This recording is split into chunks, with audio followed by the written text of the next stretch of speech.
Hei ngā wiki nei, ka puta mai te whakatau a te rōpū whakamana e pāna ki ngā tika me ngā pānga o te Māori ki te wai me te hokotanga o ngā rawa.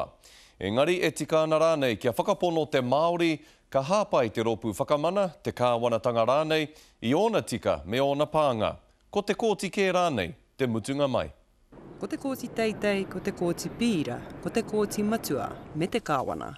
E kore tae te uku i te hitori, he tauira koto enei, i tōia mai, i Ingarangi.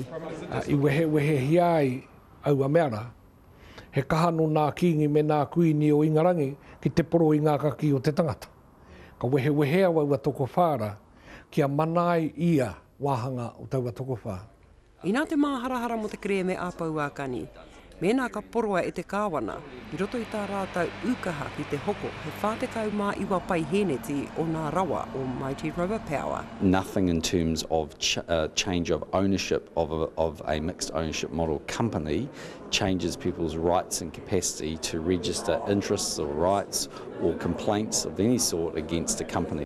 Nā te kōti matua te whakatau ki te māhora haere te awa ki runga i ngā whenua o Pauakani, ka āhei rātau ki te whakatekihana i te awa pēnei anō i a rātau whenua. Somehow we've forgotten that is the key issue. If it wasn't for asset sales, we wouldn't actually be in this situation and Māori wouldn't have effectively all their claims thrown up in the air. Ko te hiahia a Pauakani, he whakamātautau noa i te whakatau a te kōti matua. Ki te kore, he aha te kiko o te rōpū whakamana i te tiriti. Mo te tapahia o te tiriti, hawhe e tūpai, hawhe e kare e tūpai.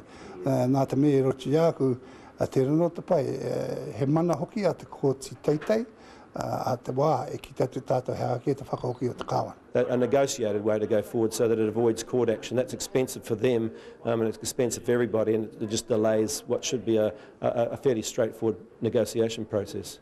He toru te kautau a Pauakani e whai ana i te huarahi tika ki te whakatau i a rātau kreme. I nā te pātai, ka kūmea te whāriki mai raro i o rātau waiwai, Tini Molyneux, te karere.